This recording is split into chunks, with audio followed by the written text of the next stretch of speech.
Welcome back, guys. We are continuing on with this Mechabellum 1v1 replay series, and we've got another interesting battle. I seem to say that in every video, but this one is very unique. So, I was trying to get hackers to work.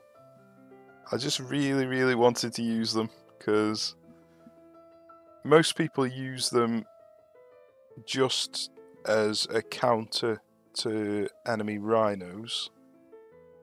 I wanted to see if I could actually get them working as an actual strategy, an offensive strategy, rather than a counter measure. So we've gone for the crawler at the front approach again. Now, I haven't put them directly at the front, so I can actually put a shield over them if I need to. If they were right at the front, you wouldn't be able to put a shield there.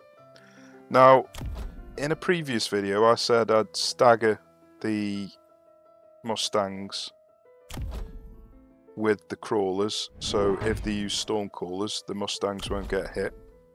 But because I was purposely trying to go for hackers, I'm going to be using shields with the hackers anyway, so the Stormcallers wouldn't hit the Mustangs anyway with the shields. So that's why I decided to put them directly behind.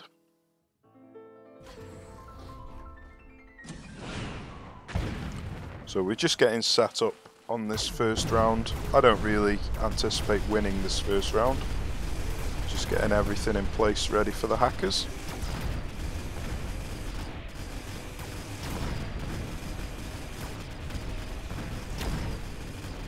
Well, we're doing a fairly decent job. We might even win. Looks like we won the round. Very nice.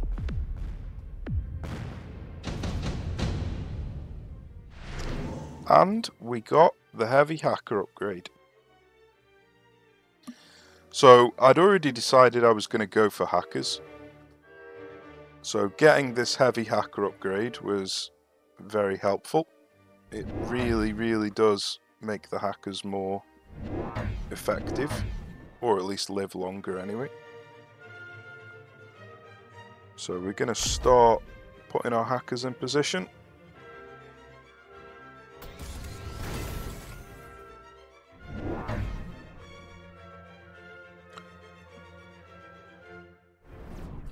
So I'm just extending the front line to see if I can get a flank on this tower.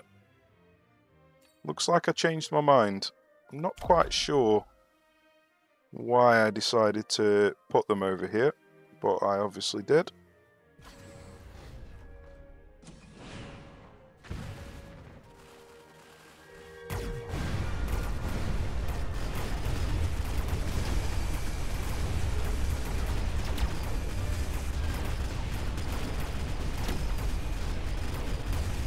So it's going to be rough going at the moment because we haven't got our strategy fully in place quite yet. Just in the setting up process at the moment.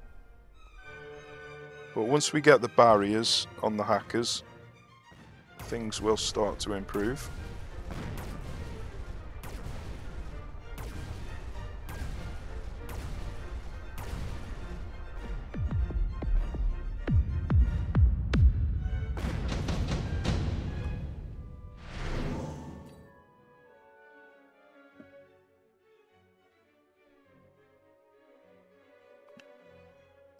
Extended range Vulcan is pretty tempting when going for a frontline attack, but I'd already decided on the strategy that I wanted to implement, so I decided against going for extended range Vulcan.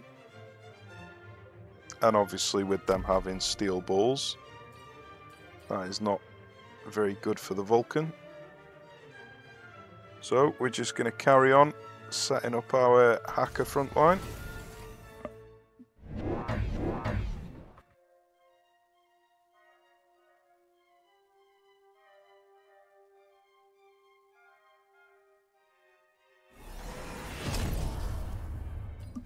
And I'm going for another flank up here again. I'm obviously trying to pull these steel balls out of position.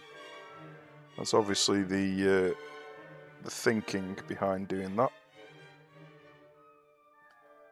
It's always good, even if it is just a fake flank, just to draw some units away.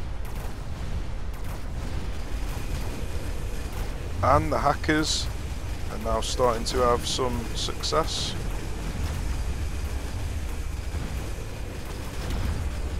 Hackers are really good against steel balls because they hack them really quickly.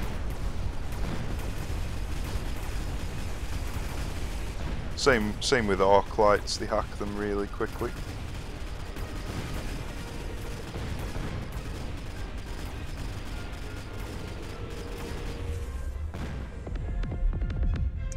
And things are looking pretty decent. So at some point, I am going to have to adapt the strategy a bit, because I'm investing a lot of units that can't shoot at the air. So if they bring in flying targets, I'm not going to have much. I've still got Mustangs for anti-air, and I have got an elite marksman. So I have got some anti-air, but I'm obviously investing most of my army into anti-ground.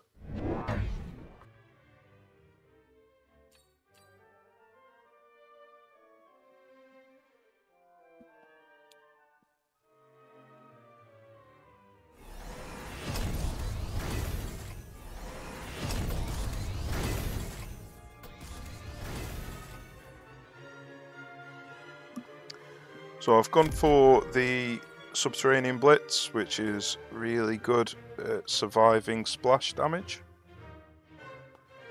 So it's always effective when facing arc lights or sledgehammers to go for this upgrade. Even if that's the only upgrade that you take on crawlers, it does keep them alive a lot longer.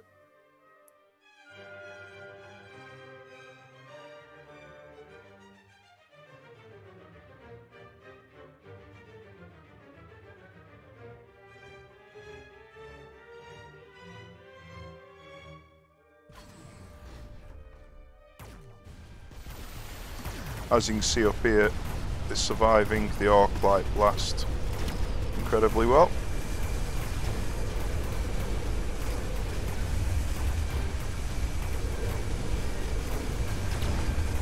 Hackers getting in there, doing the job.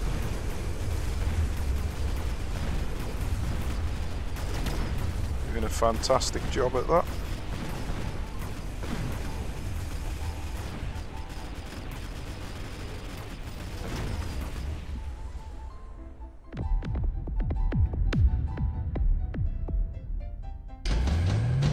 So one thing that this hacker strategy is bad against is mass stormcallers.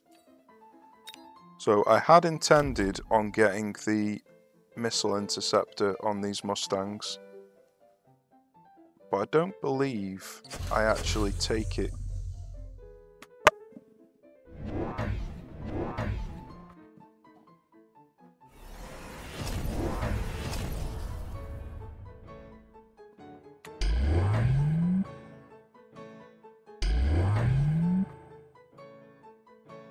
So I'm bringing in a couple more hackers, not for the front line, but to try and get these flanks to actually do something.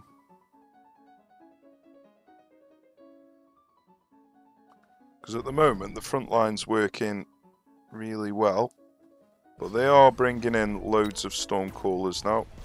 So this is where the missile interceptor would have been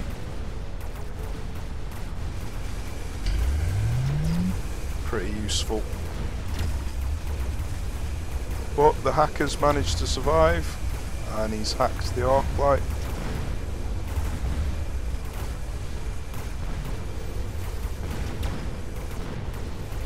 So the strategy's still working, even against these massed stormcallers.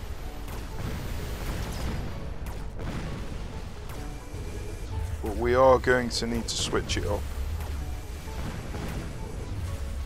at some point.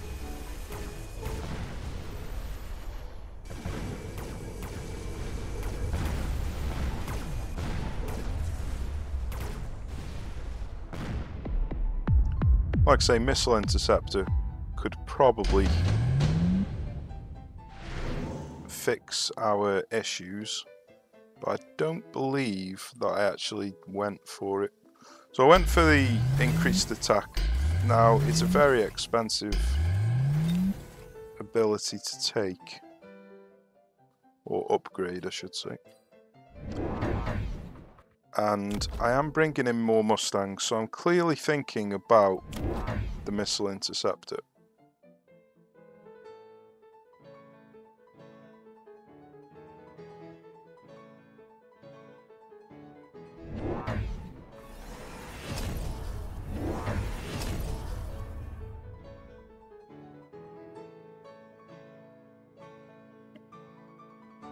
I've put one Mustang up here to help with that flank. But I clearly didn't have enough supply left over to actually get the missile interceptor on this round.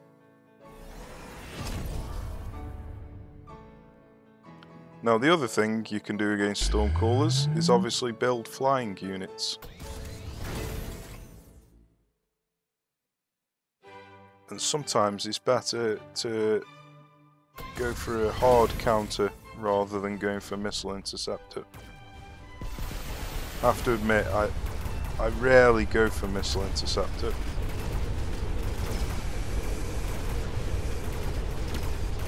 But that might be an oversight on my part.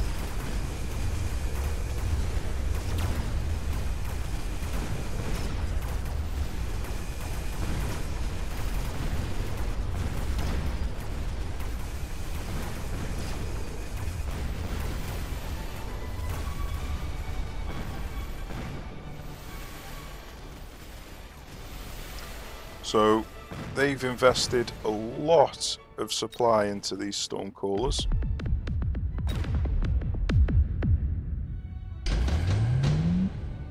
And they've got steel balls, which are also ground only units. And crawlers, which are ground only. Arc lights are ground only for the time being, but they have got the anti-aircraft ability. So their entire army is ground only. So I decide, rather going for the missile interceptor, to exploit their weakness of a ground-only army. And so I bring in 3 overlords, pop one on the side here, one on the side here. They're going to threaten the towers. And then I actually forgot to move this one.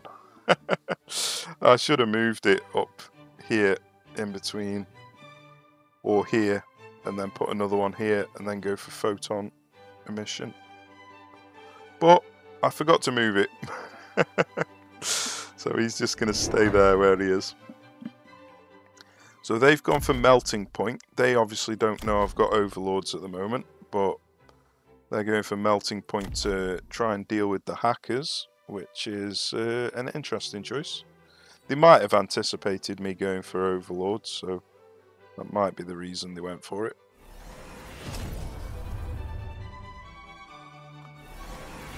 But at the moment, that is their only anti-air. So if we can take out the melting point, then the overlords can finish everything else off.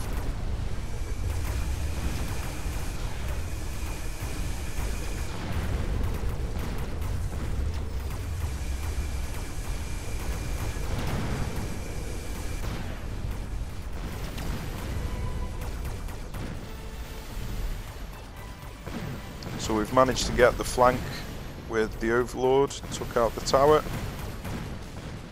and he hasn't got the range upgrade on the melting point, which is going to prove costly for him. So it looks like he's actually managed to take out one of our Overlords, but he's got virtually no health left.